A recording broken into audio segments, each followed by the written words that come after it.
Hello travelers, welcome back to my channel. Today, we'll continue our visit to Trinidad.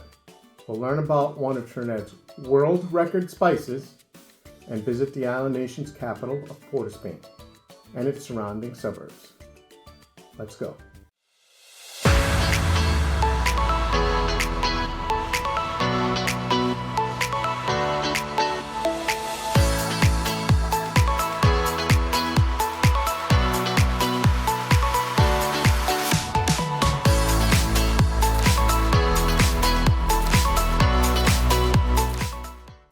Let's uncover a unique aspect of Trinidad's world record spice, its hot peppers.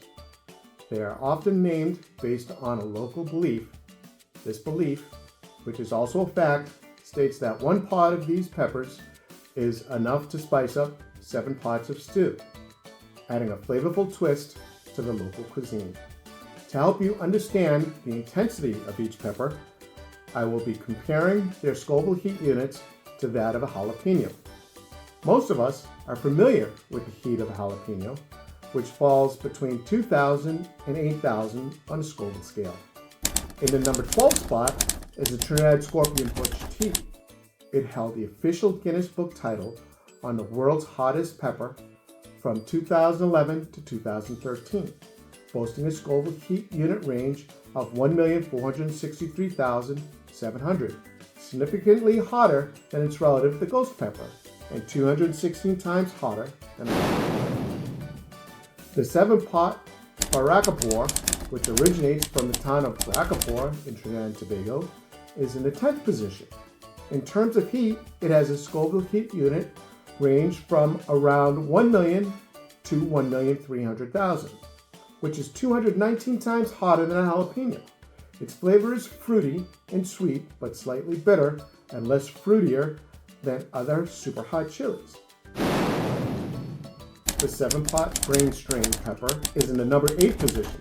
It has one of the more unique shapes in the Scoville heat scale.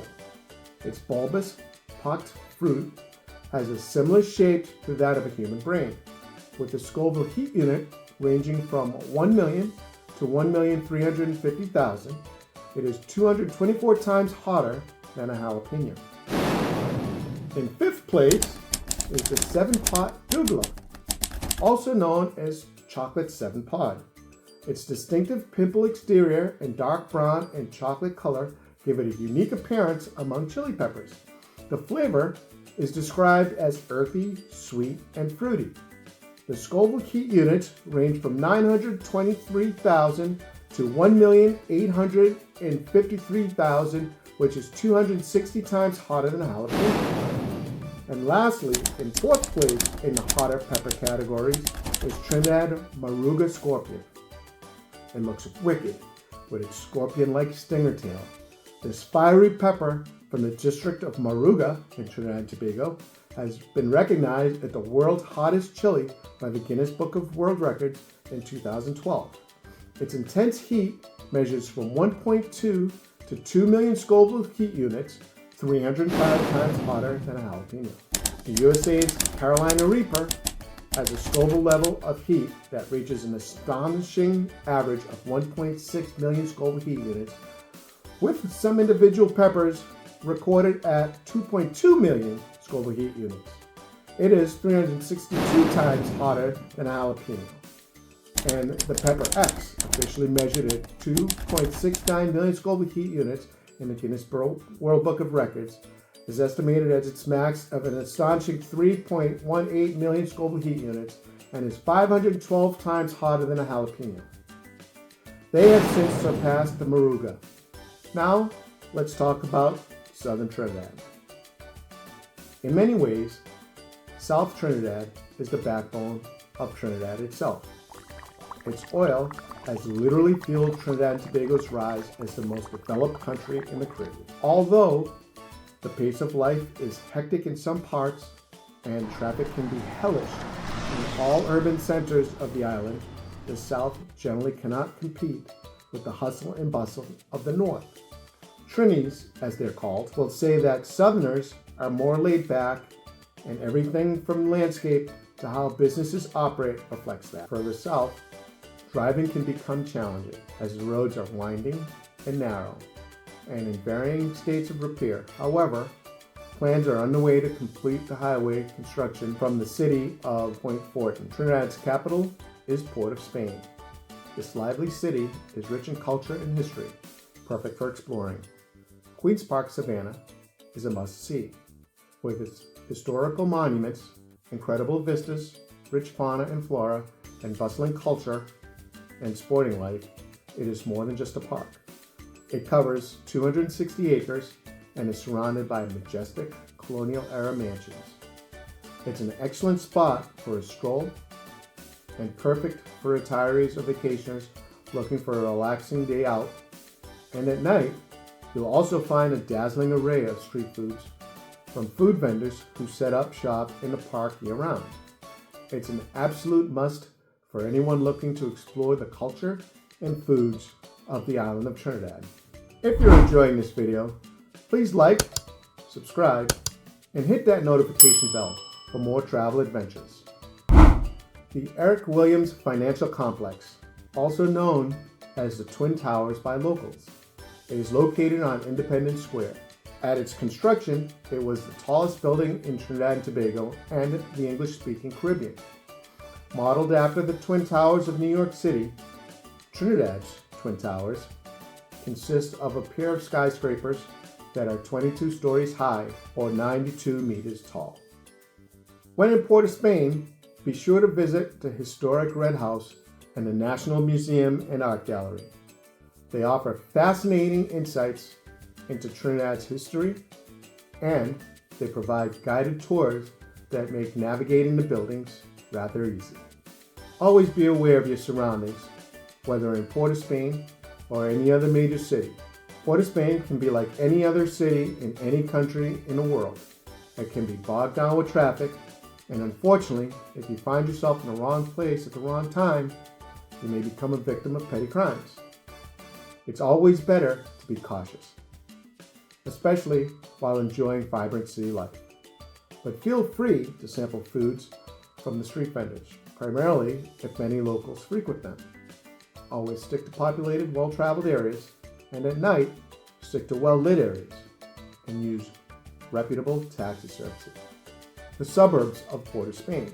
Port of Spain has several surrounding suburbs, each with character and appeal. Here are a few key suburbs. St. James. Known for its vibrant nightlife, St. James is often called the city that never sleeps. Its mix of restaurants, bars, and clubs makes it lively. It would be equivalent to New York's Times Square. Marival. Marival is a residential and upscale suburb north of Port of Spain. It features luxury homes and gated communities, also natural scenery. Marival also offers easy access to the northern ranges, with places like the scenic Maracas Beach nearby. Woodbrook, this trendy and historic suburb, is known for a mix of commercial and residential areas. It hosts many carnival-related activities, with Arapita Avenue being a popular hub for dining and entertainment. Woodbrook's architecture reflects its colonial past with a combination of old and modern buildings. Belmont. Belmont is one of the oldest suburbs with a rich history tied to African and Creole culture. It's a densely populated area with a strong community spirit, and its historical significance includes links to the origins of Trinidad's carnival and steel pan music. Diego Martin. Diego Martin is a rapidly developing residential suburb located west of the capital. It offers a mix of middle to upper class housing, shopping centers, and access to natural attractions like waterfalls and hiking trails in the nearby hills. Cascade. Cascade is a quiet, affluent suburb in the hills just north of Port of Spain. Known for its scenic views and greenery, it is a residential area with a peaceful environment close to the city and many high-end homes. Laventille. Laventille is located east of Port of Spain. Laventille has a more working-class character. It has strong cultural identity and is known for its contributions to steel band, music, and carnival. Laventille is believed to be the birthplace of the steel pan. However, some parts of Laventille also face social challenges, including poverty, gangs, and crime. Pity Valley. Pity Valley is situated west of Port of Spain. Pity Valley is a suburban area with a mix of residential developments. From middle-class housing to more affluent neighborhoods, it offers access to natural areas, and it is a gateway to the Northern Range Mountains. Morvan was originally a village that housed many working-class families who made their livelihoods within the homes and businesses of the relatively more affluent middle-class people living in the nearby capital of Port of Spain.